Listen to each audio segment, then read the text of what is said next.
Oh my god. Look at this. Oh, you can see my breath up here now. To be fair, it's mega creepy and I cannot see the stairs. So today I'm back in Wales. This time I'm in the Snowdonia National Park, and as you can probably tell, it is chucking it down with rain, and there are very strong winds today as well when you're out in the open. Anyway, I'm on my way to another bothy, except this one is the biggest bothy I've been to so far. It's actually a 19th century farmhouse, but will I get this one to myself? If you saw my last video, then you'll know I had to share a very tiny bothy with 2 other people and their 2 dogs. But this one, much larger. Fingers crossed I'm going to be the only one there. So let's go.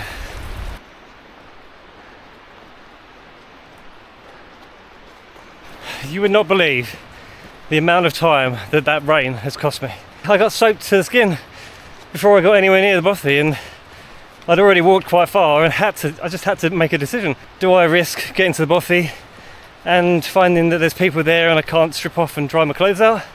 Or do I go back to the car, put everything on the dashboard, dry it all out properly and try again?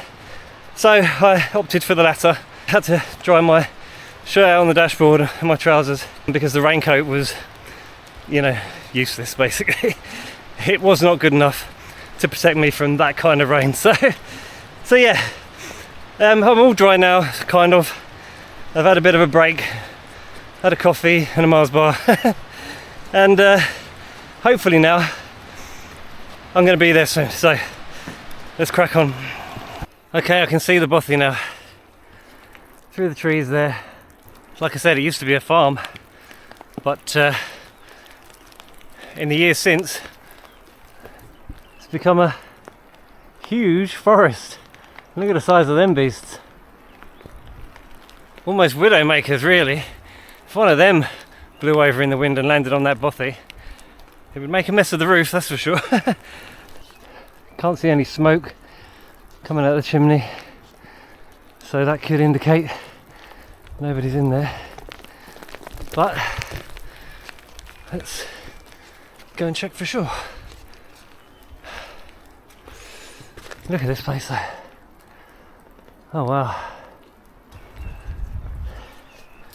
Looks pretty dark in there, to say the least.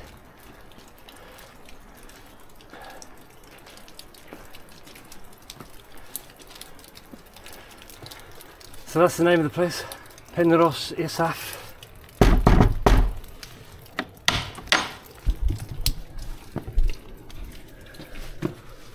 Holy crap, it's dark in here.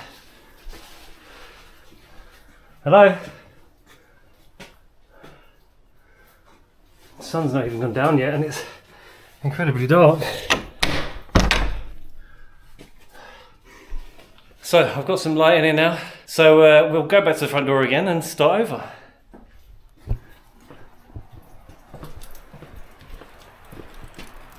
So this is the view from the front door.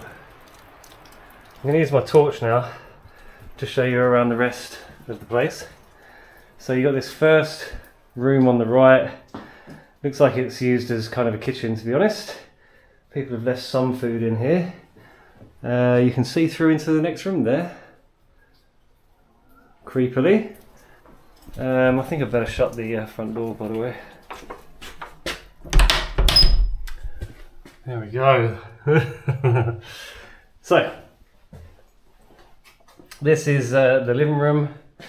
You got all this bench seating here, lovely big table, some shelving.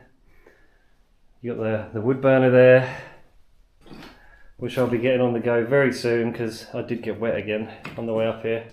Yeah, there's enough space down here to sleep a couple of people if the rooms upstairs were busy, which incidentally we'll go and have a look at now. So that's the staircase up. Oh my god, it already looks creepy and it's not even pitch black yet. But to be fair though, it's very quiet in here. I thought you'd be able to hear the trees swaying in the wind because it's a really strong wind. So the soundproofing's pretty good, to be fair. Oh. That's the view through the back window, look. So this is the landing. I do seem to be here on my own at the moment. So 2 rooms. This is the smaller one. Ah, that's a nice big sleeping area there. This is the main bedroom by the looks of it.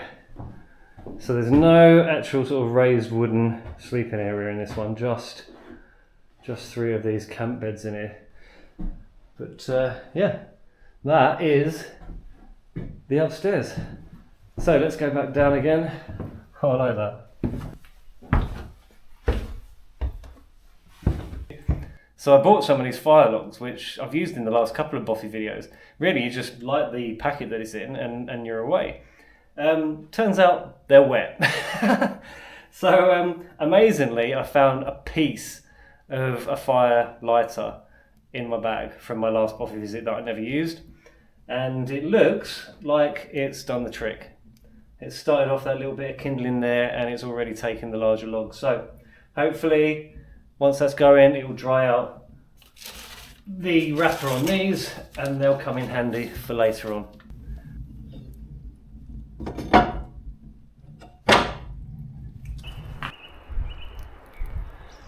Now the other 2 Bothys I stayed in, and most of them I think, to be honest, don't have toilets.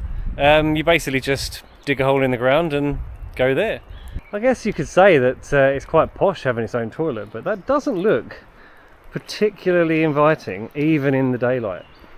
I'm imagining that in the middle of the night that's not going to look like somewhere I want to go, to be honest. And it's a fair trek from the Bothy to get to as well. It's not right next door.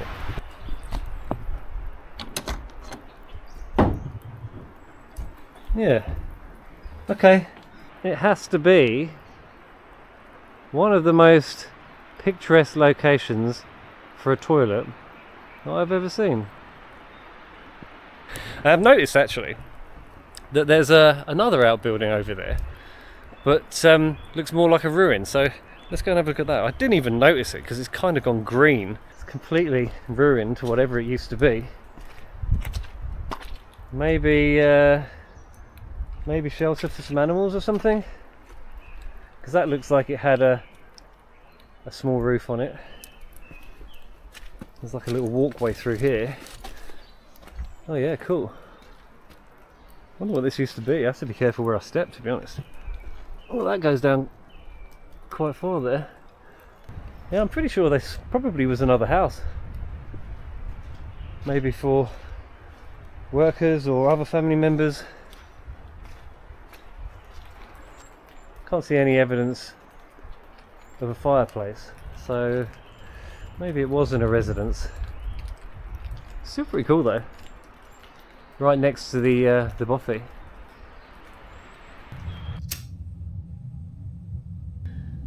So it's nice and cozy in here now. I've lit some candles. The wood burner's going. I've got some clothes drying on the line up there. I think I'm probably just going to go upstairs, get one of those camp beds, stick my sleeping mat on top of it for some extra warmth and an extra layer, and sleep down here, to be honest. This building is completely surrounded by really tall trees, and there are 40 odd mile-an-hour gusts of wind at the moment. So I don't want one of those coming down on the roof while I'm up there, to be honest. Down here, got a bit of extra protection, I think, because at least you've got the 4 walls stopping a tree coming all the way through, hopefully. That's my logic. But the main reason being is that it's just going to be warmer in here, whereas upstairs I can imagine it's just going to be freezing in the middle of the night. So makes much more sense to me, at least, to just make this my base for the night. Hopefully I'm not going to get any visitors. If we do, then maybe they'll sleep up there. It feels really warm in here now. My only concern is I am really going through that wood. It's definitely not going to last the whole night, definitely not. It's 6:20, it's completely dark outside now, so I'm going to eat some food. And not only is it completely dark outside, it's absolutely chucking it down with rain as well. So I would have liked to have gone for a wander out there by torchlight, but at the moment, the likelihood is I'm just going to get absolutely soaking wet, and I've only just about dried out. So I don't want to get wet again, especially as the wood's running out. So seems like I'm housebound for now, unless that rain subsides in a bit. If it does, then I'll go for a wander in the dark and get some cool footage. But for now, I'm just gonna make some food. It's about 7:30 now, and I really doubt, although there's no guarantee, that anyone else is going to turn up now, but you just never know. A bit nerve-wracking being on my own as usual, in the dark, but more nerve-wracking if I hear someone come through the door when I'm settling down trying to sleep and stuff. So hopefully that's not going to happen, and we'll have a peaceful night. We'll see.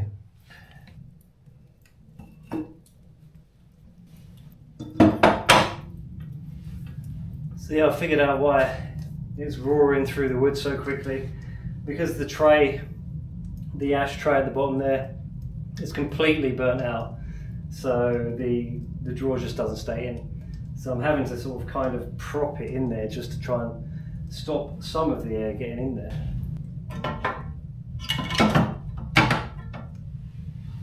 So it looks proper cozy in here now. Fire's going, a good one. Although for how much longer I don't know.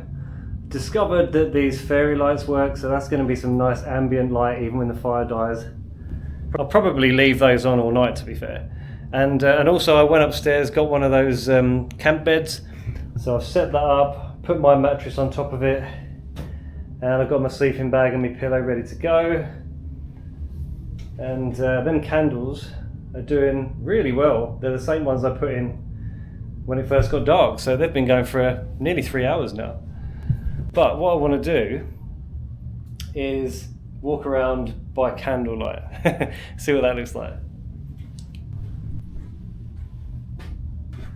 So you imagine, back in 1880 when this place was lived in, this was how you got around, by candlelight. And it certainly makes everything a lot more atmospheric. There's no two ways about that. To be honest, oh, you can see my breath up here now. Yeah, so that's the difference in temperature outside the living space. There's no way I would have wanted to sleep up here. Now, yeah, there's no heat whatsoever coming off of that fireplace, so the burner downstairs is having no impact on the old fireplace upstairs. So yeah, that's that. We've had a little wander around. To be fair, it's mega creepy and I cannot see the stairs. I don't know how people lived by candlelight alone back in the day when they had to get up and move around a house after dark in the winter. But there we go, we made it. Old school. Right, and now we're back to proper lighting, thankfully. Still raining, not as heavily, but it is raining still, so I can't really go for a wander because I'm all dry now. I don't really want to get soaking wet again. The toilet is over there somewhere. I'm definitely not going wandering out there looking for the toilet. I'm going to stay inside and just not drink any water. So I've just used the last of the wood. There's a couple of big lumps in there that the smaller pieces have been, kind of burning, but they're never going to stay alight on their own. It's about 8:30 at night. To be honest, it's really hot in here. So I'm hoping that the room will sort of maintain some of this temperature after it burns out. So the fire's gone. I've got one fire log left and there's still a couple of charred stumps in there, so I'm going to save that for first thing in the morning when I get up. And I have to say, without the roaring sound in the background, it really does feel so much quieter now. It felt like the roaring fire was keeping me company, not just keeping me in a cosy environment. I'm going to leave the candles burning, I'm going to leave the fairy lights on, and that'll provide just a little bit of ambience. Anyway, good night. See you tomorrow. So it's 5:30 in the morning, and that was the best night's sleep I've had in a bothy so far. I mean, the first one I slept in, I didn't sleep at all really. The second one I maybe grabbed a couple of hours. This time I slept for about 6.5 hours. Fairly solidly. I woke up a couple of times, but There was no noises, it was really peaceful. I was worried that having 2 rooms upstairs, I was going to hear banging and creaking and all sorts of stuff that might freak me out, but none of that, to be honest. I've got the last fire log on now. Just about to make a nice coffee and some porridge now. And it's going to be sun up in about 1 hour and 3/4. So that just gives me some time to pack up, get fed, and maybe I'll have a little wander around once the sun comes up.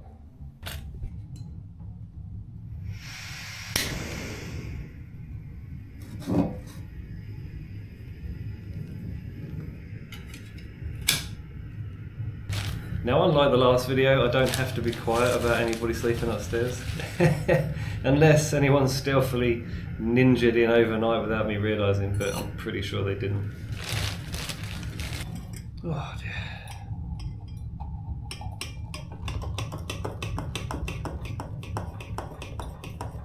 Now, I was about to go and check out what it's like outside. All of a sudden, I just heard like what sounds like heavy rain. Heavier than I heard since I actually walked in here, because I could literally hear this hitting the roof upstairs.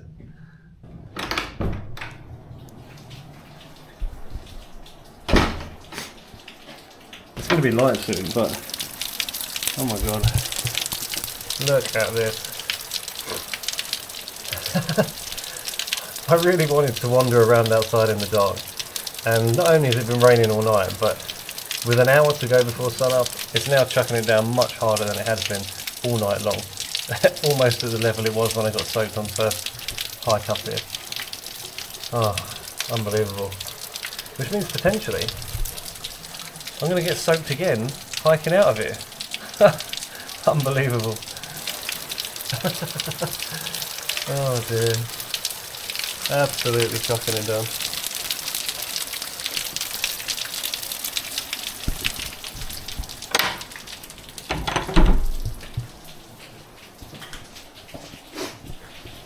Let's see what it would have sounded like up here.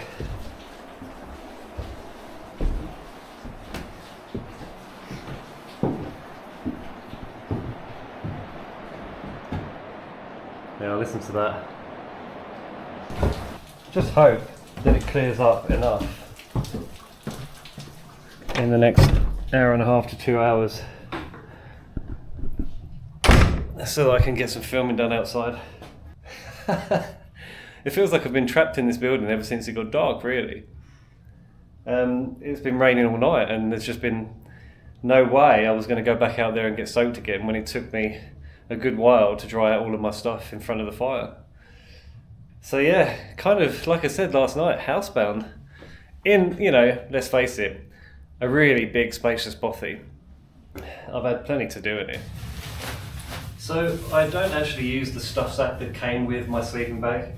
What I normally do is I put this big canoe bag that's the size of the rucksack, put whatever I need to take in there, and then I stuff this in around it. On this occasion, the bag was mostly full of wood because it was only a one-night stay. And yeah, it just takes up so much less room that way. I think if you put it in his own stuff sack, you've got this big ball that you've got to try and accommodate in here. Whereas this way, you can just stuff it in and around all the other stuff you've already put in there. But as I've used all the wood now, there's no need to worry about how it goes in there. Just stuff it in, I'm ready to go. A few items of clothing, coat, etc. That's got its own carry case, which is dried out now in front of the fire over the night. So yeah, good. Well, the first light has just appeared. It's not exactly bright, but the rain stopped. I can actually see some breaks in the cloud. So, fingers crossed that it lasts. The bothy looks a lot cosier with some candlelight in the windows. Not like when we first got here and it was pitch black in there. So I survived the night. And it was pretty peaceful, to be honest. It wasn't a house of horror or anything like that. As intimidating as it may have looked when I first walked up on it, turns out it really was just a lovely, cosy 19th century farmhouse. And in this light, it looks fantastic. What a place. So there's not much more to do now really. I'm going to wait till it gets a bit lighter before I clean up in here. But I found the Bothy book in this place. So before I go, I thought I'd better put my own entry into this book. So if anyone else comes along after me, they can see that I had a really peaceful night and there's nothing to be scared of.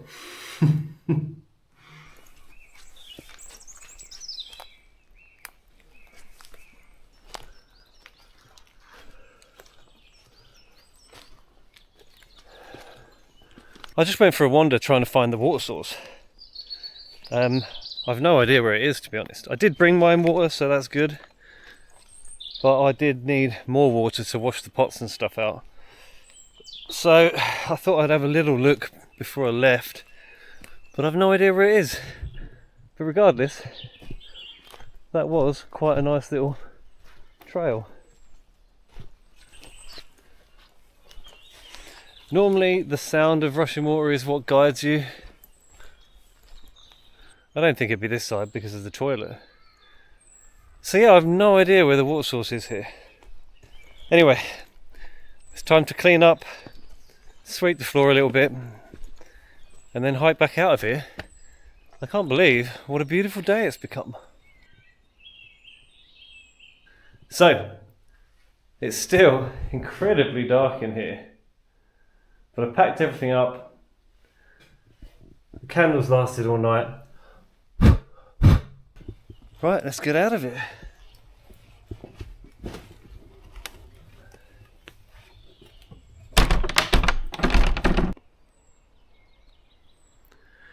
What a great night. My third Bothy was fantastic. Best one so far, to be honest. And I got it all to myself. I really was all alone in a spooky Welsh Bothy. Except it wasn't that spooky. Anyway, if you enjoyed the video as much as I enjoyed making it, then please don't forget to leave a like and subscribe to the channel. And I'll see you on the next one. Cheers.